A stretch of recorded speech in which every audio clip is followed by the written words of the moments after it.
അതായത് ഒരു കാര്യം, നിങ്ങൾ എന്ത് ചോദ്യം ചോദിച്ചിട്ടാണ് അവരെന്ത് ഉത്തരമാണ് പറഞ്ഞതെന്ന് ഞാൻ എനിക്കറിയില്ല. നിങ്ങളിപ്പോൾ എന്നോട് ചോദിക്കുന്ന ചോദ്യം ഉണ്ടല്ലോ, എന്നെക്കൊണ്ട് എന്തെങ്കിലും ഉത്തരം പറയിപ്പിക്കാൻ.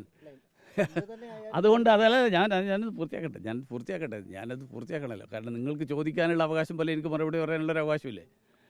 കാരണം ഈ മാധ്യമങ്ങളുടെ ചോദ്യങ്ങളുടെ ഉദ്ദേശം എന്താണെന്ന് മനസ്സിലാകാതെ ആളുകൾ പറയുന്നതിനെ ഒരു വാക്ക് അടർത്തിയെടുത്തിട്ട് വ്യാഖ്യാനിക്കുന്ന ആളുകളാണ് ഈ കൂട്ടത്തിൽ പല ആളുകളും. മാധ്യമങ്ങളിൽ എല്ലാവരും അങ്ങനെയാണെന്ന് ഞാൻ പറയുന്നില്ല, പക്ഷേ പല ആളുകളും. കാരണം ബി ജെ പിയോട് നിങ്ങളുടെ പ്രത്യേക സ്നേഹമുള്ളതുകൊണ്ട്, അതുകൊണ്ട് ബി ജെ പിയോട് പ്രത്യേക സ്നേഹമുള്ളതുകൊണ്ട് നിങ്ങളത് പ്രത്യേകം അടർത്തിയെടുത്തി വ്യാഖ്യാനിക്കുന്ന ആളുകളാണ്. അതുകൊണ്ട് ഞാനിപ്പോൾ ബി ജെ പിയുടെ ഒരു മുതിർന്ന നേതാവായതുകൊണ്ടും 40-40 കൊല്ലമായിട്ട് മാധ്യമപ്രവർത്തകരുടെ സ്നേഹം അറിയുന്ന ആളായതുകൊണ്ടും ഞാൻ ആ തരത്തിലുള്ള കാര്യങ്ങളെക്കുറിച്ച് പറയേണ്ട വേദികളിൽ ഞാൻ പറയും. ഇത് മാധ്യമങ്ങളോട് ചർച്ച ചെയ്യേണ്ട വിഷയം മാത്രം മാധ്യമങ്ങളോട് ചർച്ച ചെയ്യും. ഭാരതീയ ജനതാ പാർട്ടിക്ക് തെരഞ്ഞെടുപ്പിനെക്കുറിച്ച് പറയാനുള്ള കാര്യങ്ങൾ സംസ്ഥാന അധ്യക്ഷൻ പറഞ്ഞിട്ടുണ്ട്. കൂടുതലായിട്ട് എന്തെങ്കിലും പറയണമെന്ന് തോന്നിയെന്നിരിക്കട്ടെ, അങ്ങനെയുള്ള ഘട്ടത്തിൽ ഞാൻ പറയും. എന്ന് പറഞ്ഞാൽ ഇത് എന്നാ പിന്നെ അമ്മയെ തല്ലുന്നത് നിർത്തി എന്നുള്ളത് പോലത്തെ ചോദ്യമാണ്. എന്ന് പറഞ്ഞാൽ ഞാൻ എന്ത് പറഞ്ഞാലും നിങ്ങൾക്കതിനെ വ്യാഖ്യാനിക്കാം. അല്ല, അതുകൊണ്ടാണ് പറഞ്ഞത് ഭാരതീയ ജനതാ പാർട്ടി തെരഞ്ഞെടുപ്പിനെ സംബന്ധിച്ചും തെരഞ്ഞെടുപ്പ് ഫലത്തെ സംബന്ധിച്ചും നിങ്ങൾ സുധാകരനെ മാറ്റേണ്ട സാഹചര്യം ഉണ്ടോ എന്ന് ചോദിച്ചോ എപ്പോഴെങ്കിലും? ചേലക്കരയിലെ ഫലത്തിൻ്റെ അടിസ്ഥാനത്തിൽ അല്ല, ചോദിച്ചിട്ട് വന്നിട്ട് നമുക്ക് ബാക്കി കാര്യം. അല്ല, അതേ പറഞ്ഞത്. അതുകൊണ്ട് തന്നെയാണ് ഞാൻ പറഞ്ഞത്, ഇത് തന്നെയാണ് ഞാൻ പറഞ്ഞത്. ഞാൻ പറയുന്ന മറുപടി എന്നാണ് അമ്മയെ തല്ലുന്നത് നിർത്തിയത് എന്നുള്ളത് പോലത്തെ ചോദ്യമാണ്. സുരേന്ദ്രൻ പറഞ്ഞത് അങ്ങ് പ്രസിഡന്റ് ആയിരുന്നപ്പോൾ പാർട്ടിക്ക് തോൽവി ഉണ്ടായിരുന്നു, അന്ന് അങ്ങ് രാജിവെക്കേണ്ടിയിരുന്നില്ല എന്ന് പാർട്ടി പറഞ്ഞിരുന്നു. അതെയോ? അപ്പോൾ ഈ ഒരു സാഹചര്യത്തിൽ എങ്ങനെയാണ്? അല്ല, ഇത് എനിക്ക് ഇത്തരത്തിലുള്ള എല്ലാ ചോദ്യങ്ങളുടെയും അർത്ഥം മനസ്സിലാവും.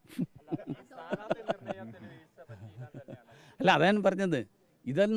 ഇതെല്ലാം ഈ പിന്നെ ഇവിടെ നിന്നിട്ട് പൊതു സ്ഥലത്ത് നിന്നിട്ടല്ലല്ലോ ഇതൊന്നും ചർച്ച ചെയ്യാം. അതൊക്കെ ചർച്ച ചെയ്യേണ്ടത് എവിടെയൊക്കെ എന്തൊക്കെ ചർച്ച ചെയ്യണം എന്നുള്ളതിൽ നമുക്കൊരു പിന്നെ രീതികളുണ്ടല്ലോ. ഇപ്പോൾ ഉദാഹരണത്തിന് ഒരു ചാനലിനകത്തുള്ള തർക്കം നിങ്ങളിവിടെ പൊതുവേദിയിൽ ചർച്ച ചെയ്യുക. അതേപോലെ തർക്കം ഉണ്ടെങ്കിൽ തർക്കം ചർച്ച ചെയ്യേണ്ട സ്ഥലത്ത് ചർച്ച ചെയ്യും. തർക്കം ഇല്ല എന്നിരിക്കട്ടെ, അല്ല അതാണ് ഞാൻ പറഞ്ഞത്, തർക്കം ഉണ്ടെങ്കിൽ എന്നാണ് ഞാൻ പറഞ്ഞത്. തർക്കം ഇല്ലെന്നിരിക്കട്ടെ, പ്രശ്നമേ ഇല്ല. അഭിപ്രായങ്ങൾ പ്രകടിപ്പിക്കേണ്ട സ്ഥലത്താണ് പ്രകടിപ്പിക്കുക. എന്നൊന്നും ഞാൻ പറഞ്ഞിട്ടില്ല, ഞാൻ പറഞ്ഞ വാക്ക്. ഞാനല്ലല്ലോ ദേശീയ നേതൃത്വം. എനിക്കെന്തെങ്കിലും കിട്ടിയിട്ടുണ്ടെങ്കിലേ പറയാൻ പറ്റുള്ളൂ. എങ്ങനെ? ആരാ പഴിചാരുന്നത്? എപ്പോൾ പഴിചാരി? ഞാൻ അങ്ങനെ ഒരു വാചകം കണ്ടിട്ടില്ലല്ലോ. ആ ഒരു സെന്റൻസ് ഒന്ന് കാണിക്കാമോ? സെന്റൻസ് ഒന്ന് ദേവി ഇതൊന്ന് കാണിച്ചു. എങ്ങനെ? അയ്യോ, സംസ്ഥാന അധ്യക്ഷ സ്ഥാനം 15 വർഷം മുമ്പ് ഞാൻ ഒഴിഞ്ഞതാണ്. ഇനി സംസ്ഥാന അധ്യക്ഷ സ്ഥാനത്തേക്ക് ഞാൻ തിരിച്ചില്ല. പാർട്ടി എനിക്ക് ധാരാളം ചുമതലകളല്ലാതെ തന്നിട്ടുണ്ട്, ഇപ്പോഴും തന്നിട്ടുണ്ട്. ഇപ്പം മിനിയാന്നും ഇനിയും പാർട്ടി എന്നോട് അല്ല, അതൊരു നല്ല ചോദ്യമാണ്. അതിൻ്റെ ഇത്തരം ചോദ്യങ്ങൾ, ഇതാണ് ഞാൻ പറഞ്ഞത്, ആ ഏത് ചോദ്യം ചോദിച്ചു കഴിഞ്ഞാലും അതിൽ ഏത് ഉത്തരത്തെയും നിങ്ങൾക്ക് സൗകര്യപൂർവ്വം വളച്ചൊടിക്കാൻ പറ്റുന്ന വിധത്തിലുള്ള ഒരു വരി കിട്ടണം നിങ്ങൾക്ക്.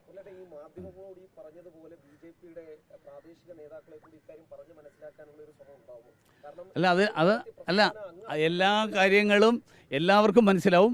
നിങ്ങൾ ചോദിക്കുന്ന ചോദ്യത്തിൻ്റെ അർത്ഥം എനിക്കും മനസ്സിലാവും. ഞാൻ പറഞ്ഞ മറുപടിയുടെ അർത്ഥം നിങ്ങൾക്കും മനസ്സിലാവും. ആ മറുപടി മനസ്സിലായില്ല എന്ന് ധരിക്കുന്നത് മാത്രമുള്ള വിഡ്ഢികളല്ല നിങ്ങളെന്ന് എനിക്ക് ബോധ്യമുണ്ട്. അല്ല, അതേ പറഞ്ഞത്, അതുകൊണ്ടാണ് പറഞ്ഞത്.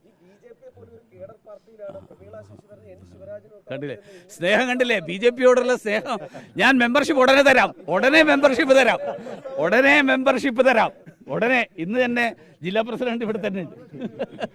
ബി ജെ പിയോട് സ്നേഹമുള്ള ആളുകൾ ഉടനെ ബി ജെ പിയിൽ മെമ്പർഷിപ്പ് എടുക്കുക, ബി ജെ പിയെ വളർത്താൻ വേണ്ടി ശ്രമിക്കുക. അതിലെ ഞങ്ങൾ അങ്ങനെ മാധ്യമപ്രവർത്തകരും ബി ജെ പിയെ സഹായിക്കാനും ബി ജെ പിയെ പിന്തുണയ്ക്കാനും ബി ജെ പി കേരളത്തിൽ വളർന്നു വരേണ്ടതിൻ്റെ ആവശ്യകത തിരിച്ചറിയുന്നതും ഒക്കെ മനസ്സിലാക്കുന്നതിൽ എനിക്ക് സന്തോഷം. അല്ല, അതാണ് പറഞ്ഞത്, അതാണ് സ്നേഹം എന്ന് ഞാൻ പറഞ്ഞത്. യഥാർത്ഥ സ്നേഹം തിരിച്ചറിയാൻ വൈകിപ്പോകുന്നു. അതാണ് ഈ സ്നേഹം തിരിച്ചറിയാൻ വൈകിപ്പോകുന്നത്. ശരി, അപ്പോൾ